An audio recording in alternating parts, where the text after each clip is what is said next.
The Slingshot is an exciting, unique, and attention-grabbing three-wheel motorcycle from Polaris. You've probably seen one passing by on the road and wonder exactly what it was. Why would someone buy it? And is it really worth all the money? We'll answer those questions and more because GM-Trucks.com recently had the opportunity to chill with a brand new 2020 Polaris Slingshot R. In 2014, Polaris started producing the three-wheeled Slingshot by using parts taken from its extremely popular side-by-side lineup and molding them into something street-worthy and totally eye-catching: the Slingshot. Classified as a three-wheeler or autocycle by many states, the Slingshot is basically a ride-in motorcycle. In 44 states, you don't need a motorcycle license to drive a Slingshot, but most states do require a motorcycle helmet. It's that closeness to the motorcycle experience that draws people to the Slingshot, a feeling of open-air driving with nothing surrounding you combined with the simple driving characteristics of a car. Just get in, buckle up, and go. No special certifications, licenses, or equipment required. Until 2019, Polaris equipped the Slingshot with a General Motors sourced 173 horsepower Ecotec 4-cylinder engine. But in 2020, the Slingshot has stepped up to a Polaris exclusive ProStar 2-liter engine. That engine is essentially a double-sized version of the 2-cylinder 100 horsepower ProStar found on many of the brand's side-by-sides, like the Ranger, General, and Razor.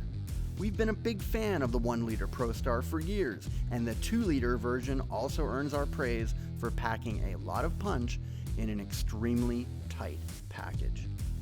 Make no mistake, 203 horsepower in what is essentially an engine on wheels is no small number. The Slingshot is every bit as fast as it looks.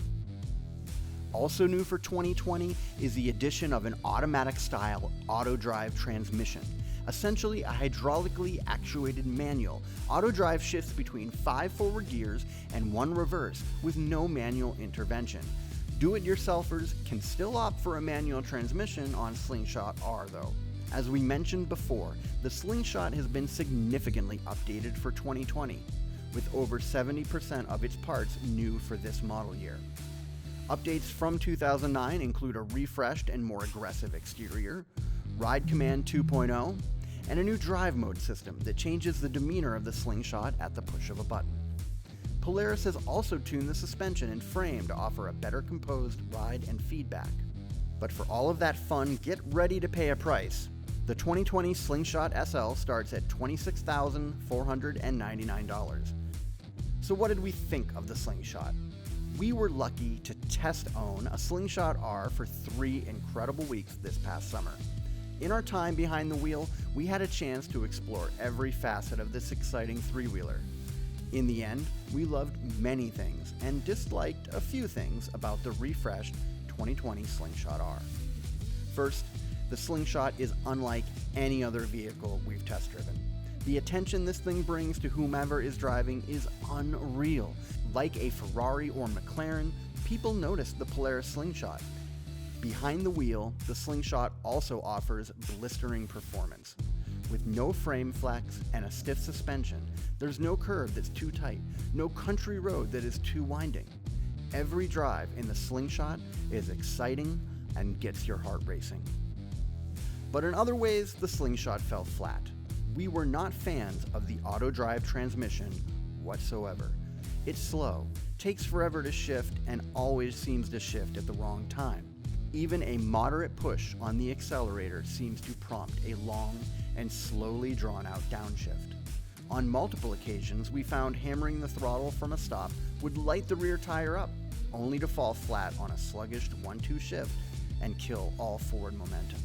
Making quick maneuvers while changing lanes or leaving an intersection can become frustrating with the autoshift's lazy tendencies, and while we learned to live with the transmission over the 3 weeks we drove the Slingshot, we never got used to it and really craved the manual option. Being entirely open to the environment also presented challenges. During our time with the Slingshot, the temperatures ranged from the lower 50s to upper 90s. Perfect motorcycle weather, right? Well, not so fast. With no heat or air conditioning, Slingshot has a narrow window of temperature that ends up being comfortable. We found anything below 70 could get cold quickly. Conversely, any temperatures above 85 quickly became swelteringly hot. A simple heater or heated seats could increase the usability envelope of the Slingshot a lot. And lastly, the non-boosted brakes on the Slingshot R were spongy at times and could never quite bring the unit to a stop as well as it could accelerate. And despite being priced far higher than most motorcycles, the Slingshot offers far more than most motorcycles do too. No matter if you're a two-wheeled ace who just wants something easier to drive, or a millennial who always thought open-air riding would be fun but found motorcycles too intimidating, the Slingshot just may be the perfect ride for you.